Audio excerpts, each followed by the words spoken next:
As Seychelles constitutes several islands, we found that sailing is the best option to explore them. The islands are in direct view from each other and it is easy to navigate between them. We chartered yacht Tina for a week. The owners, Edwin and Tina, took us on a trip. This is calm, it's easy. Then you can just set your course and adjust. On the first day, Edwin and Tina planned to take us to a beautiful hidden spot of Mahe Island. It was accessible only by the sea.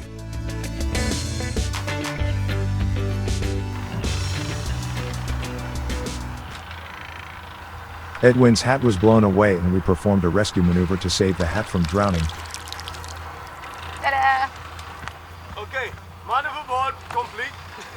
Recovered. Man overboard, recovered. We started working on our lunch and dinner by troll fishing during the passage.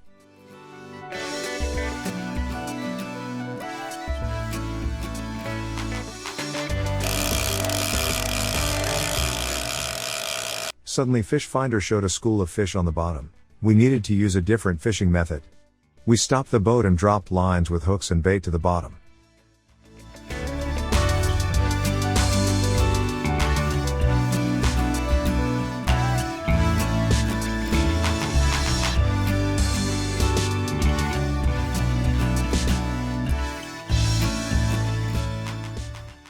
One line, I don't know. on one hook. Wow! Oh, that's so small. Yeah, I need to try and... How did they... Well, it's nice to see red fish. Now you just need a big version of one of those. Yeah.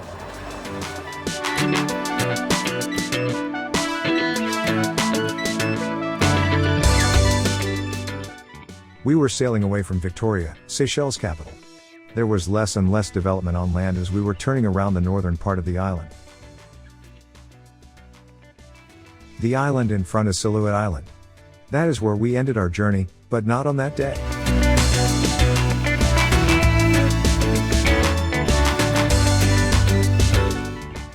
We just turned into a small bay. That is where the hidden paradise is located.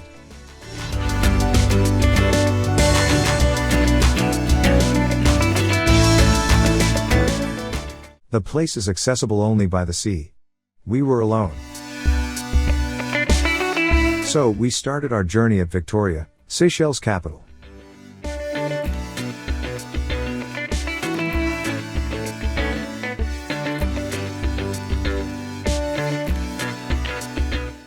Then we sailed around the northern part of Mahe Island.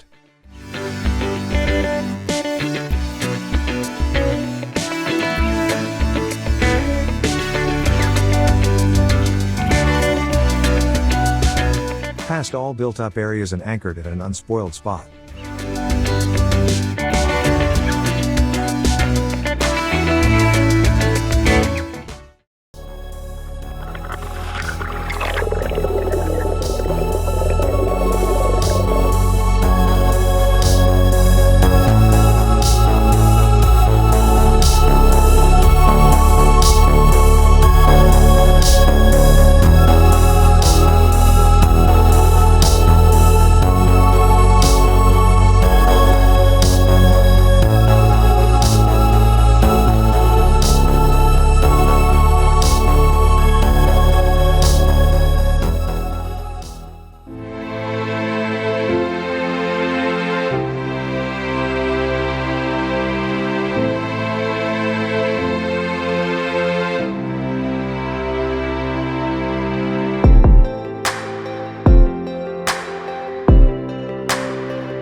Then it was time to cook dinner.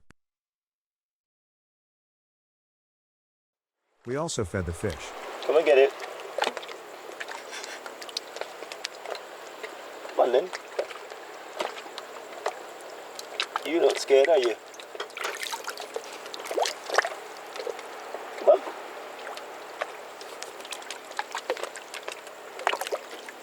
He's the brave one. You can touch him. Next morning our plan was to sail from Mahe to Praslin Island.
Praslin Island is in direct line of sight from Mahe, approximately 25 nautical miles away.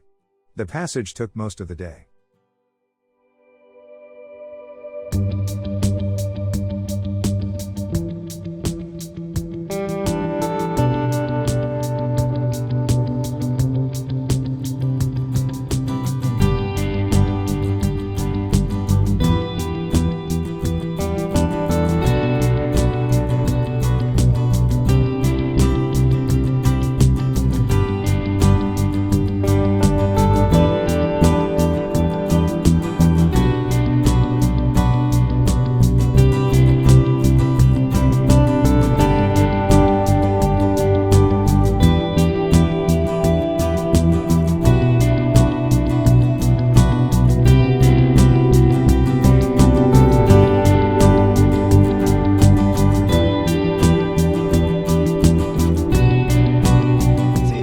When you do that, it sucks on. Edwin accidentally caught remora, or sucker fish. We let it go.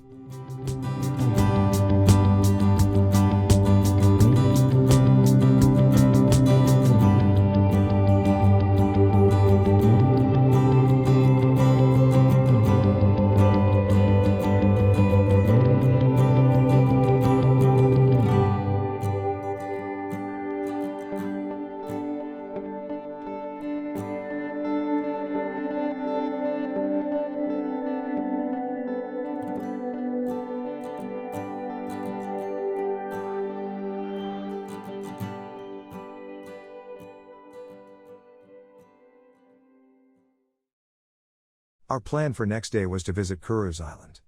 It was very close to where we were anchored and we decided to sail around it.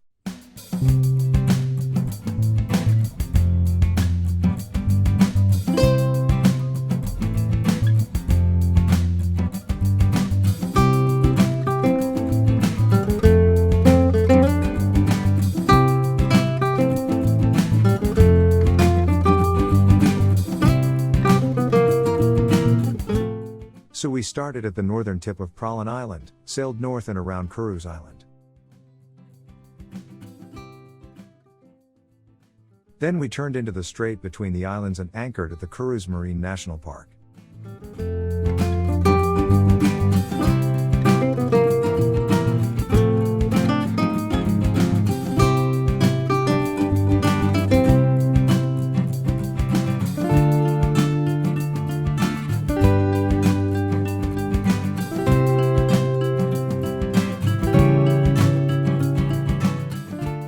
Tortoises inhabited Seychelles Islands for thousands of years.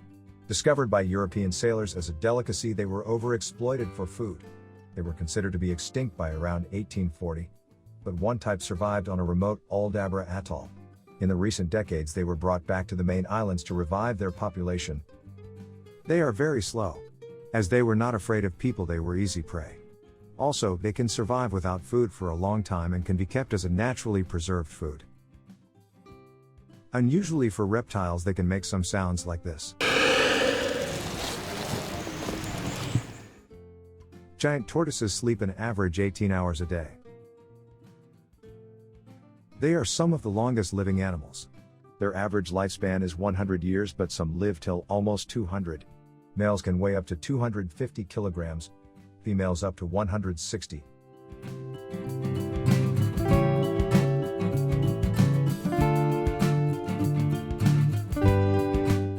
They eat mainly grass and leaves of woody plants. However, they will eat meat when it is available.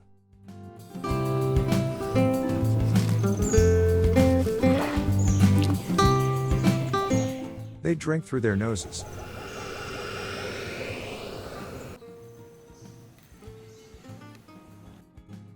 This is example of a younger tortoise. And these are younger hatchlings.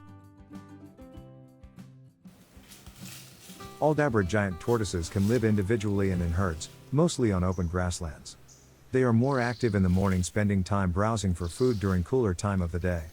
They also can dig underground burrows or rest in swamps to keep cool during the heat of the day.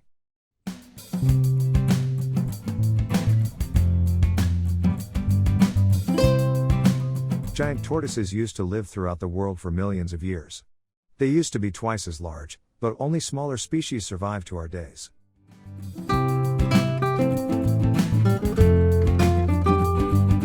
After visiting the farm, we went further to explore the island.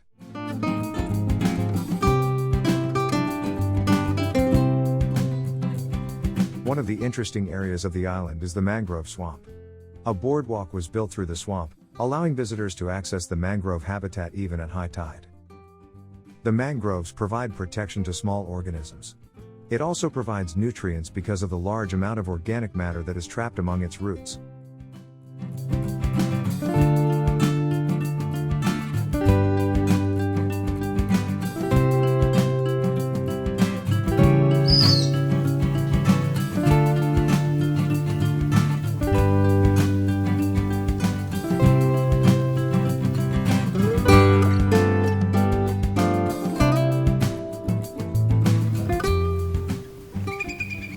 Seychelles lizards belong to the family called skinks.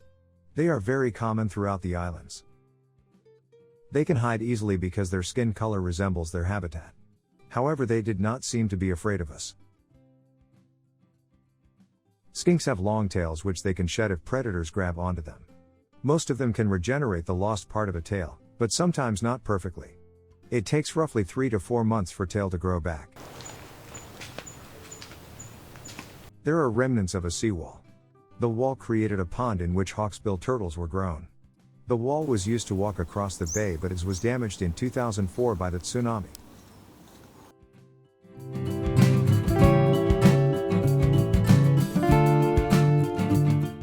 In the past, for almost 100 years, Curieuse Island has been used as a leprosarium, or a place to quarantine leprosy patients.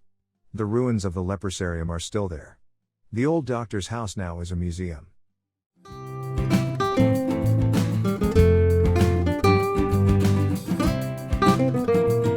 After visiting the doctor's house, we started our way back.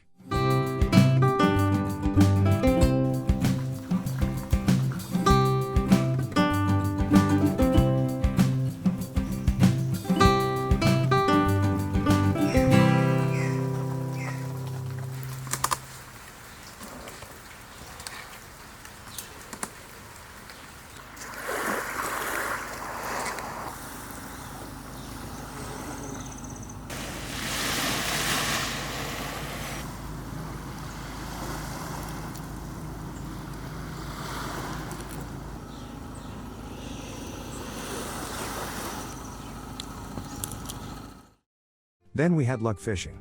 We had a nice dinner.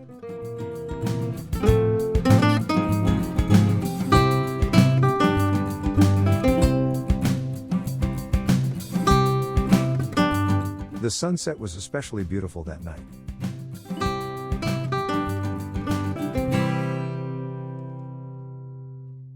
Our plan for next day was to visit Praslin Island. We stayed overnight anchored between Round and Praslin Islands. In the morning we sailed to the nearby Praslin Island marina.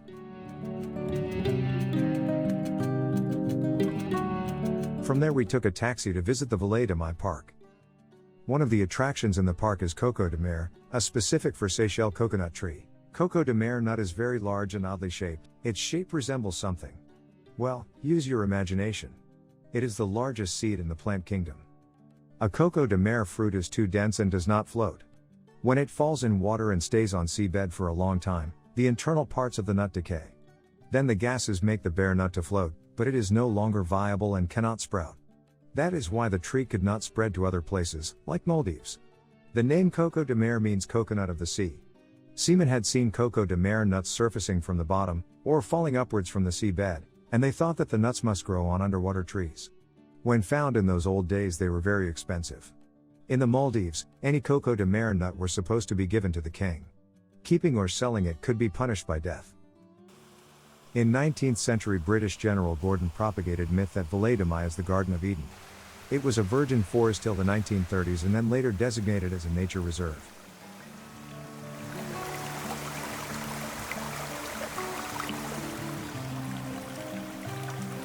Vallée de Mai or Mai Valley is a nature park and UNESCO World Heritage Site. The park is quite large but the trails are well marked. Sometimes marked by tourists as well.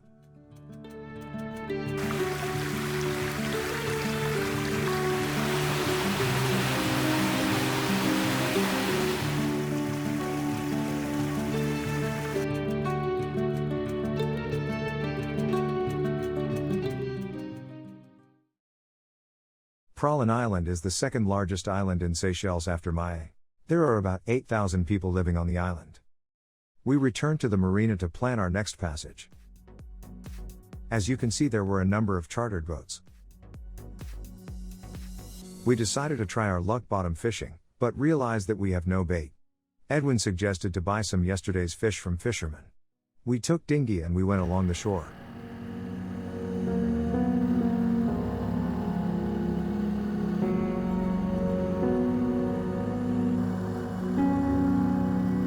We were successful and returned back with bait. The next trick was to catch fish. Edwin prepared bait and we sailed away. However, weather prepared a surprise for us. If you look up, you see the arrow at the top. When it's straight ahead.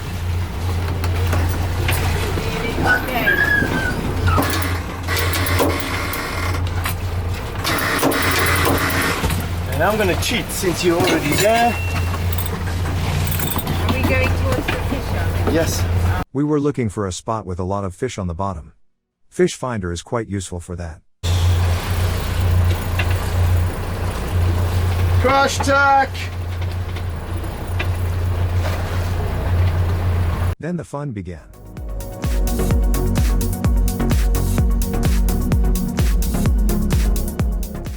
Our next destination was La Digue Island. It is right next to Praslin Island.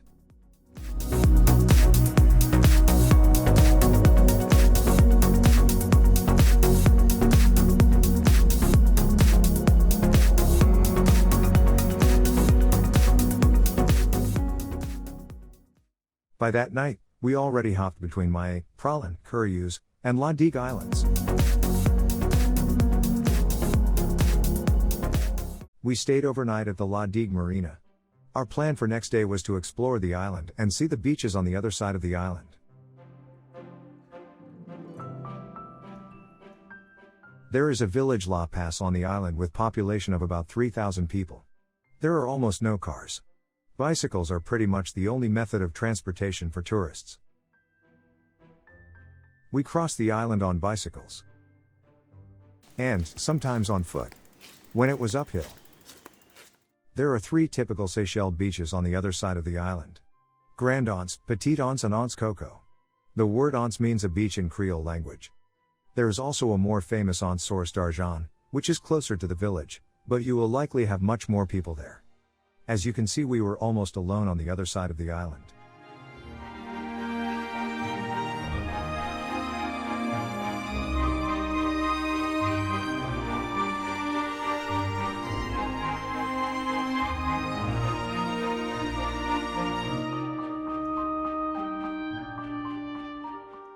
What makes Seychelles unique is these granite boulders.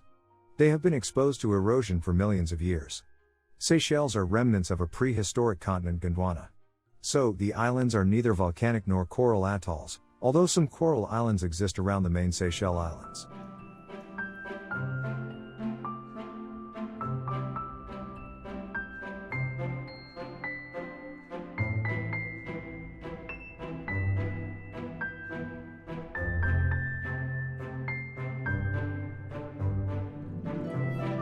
White powdery sand is another feature that makes Seychelles beautiful.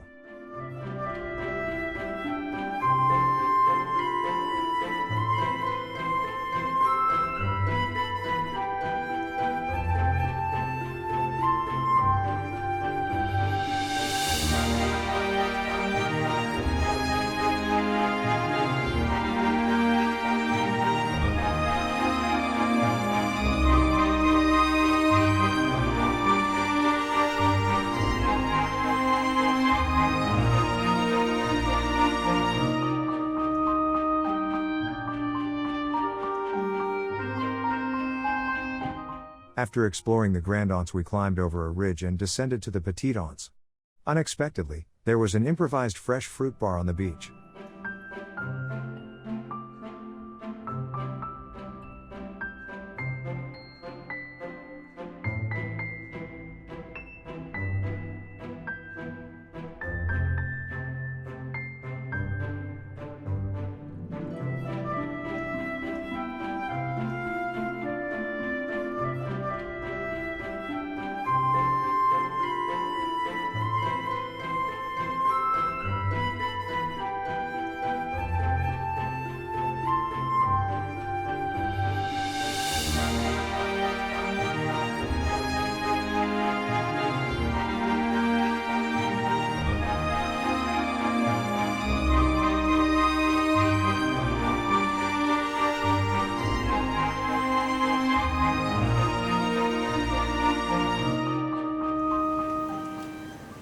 On the way back, we had a bit more experience how to manage a tricycle uphill. Voila.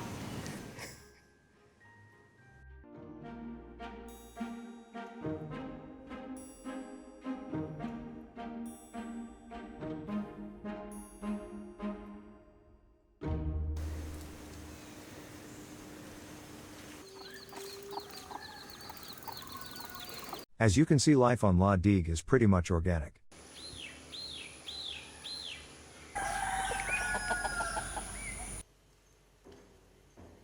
Have to use propelling device.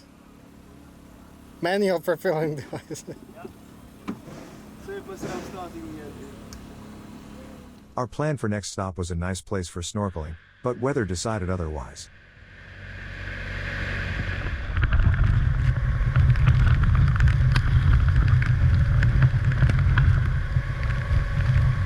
The storm stopped as suddenly as it began.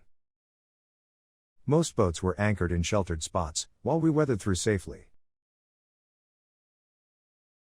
Great catfish. Tell your friends to come now. Only him now. Yeah. Come on.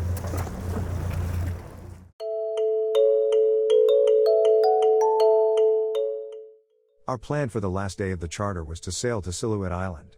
It was our last destination in Seychelles.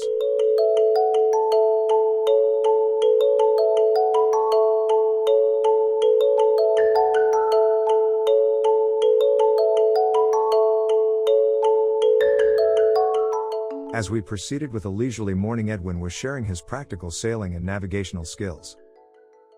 After we left marine park areas, we started trolling for fish.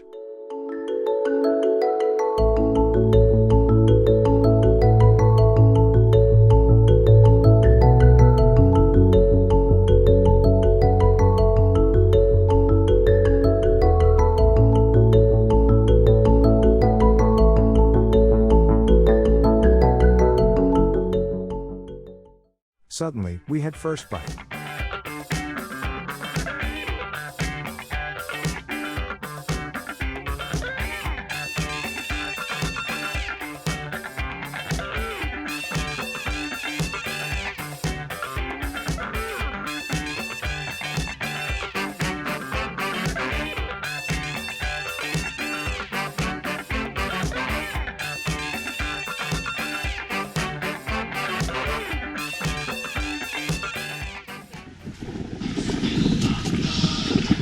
not going to get many chances to get bonitos in.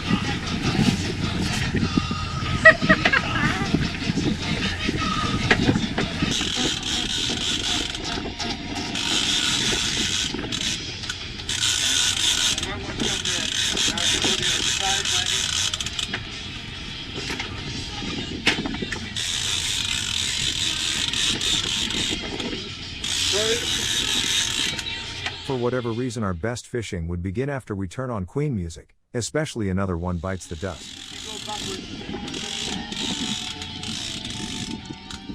It was not an easy task to reel in a large fish.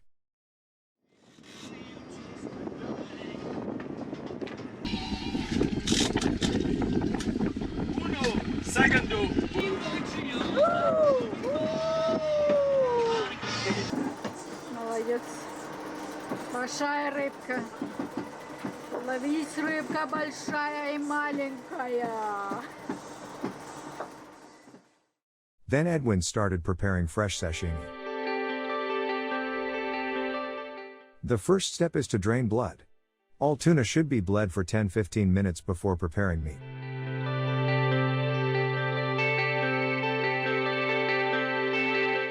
Then flesh needs to be deboned.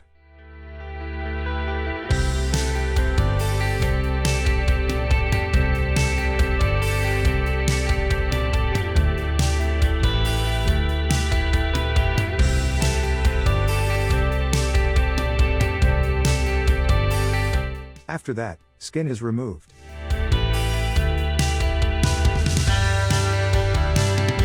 Then, all contaminated and damaged flesh is cut off. Meat needs to be sliced, but thickness is a matter of taste.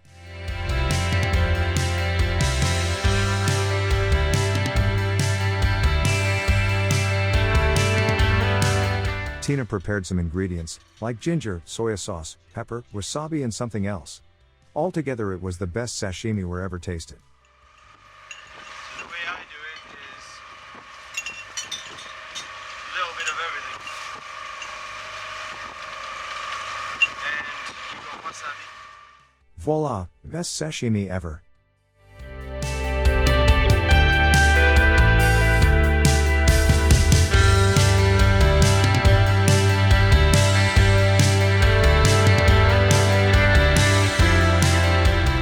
We had to face the wind on the way to Silhouette Island. The way to sail against wind is to do it in a zigzag pattern. The turns against wind are called tacks. After a turn, sails move to one side of the boat. The front sail needs to be released from one side and tightened on the other.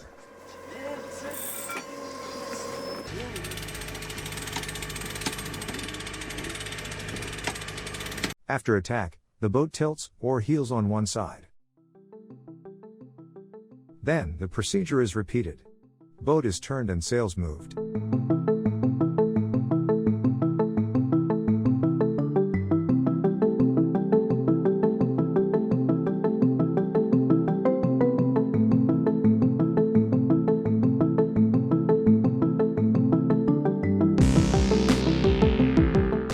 Wind was pushing us north, towards North Island.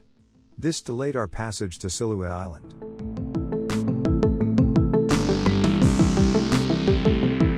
This is North Island.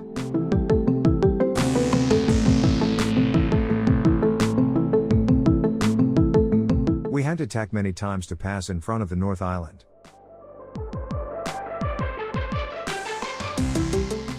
Finally, Silhouette Island was in front of us.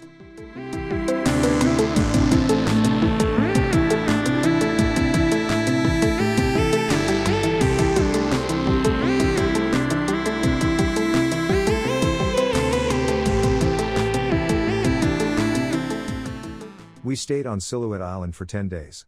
But that is another story. Overall, we sailed over 60 miles between the islands.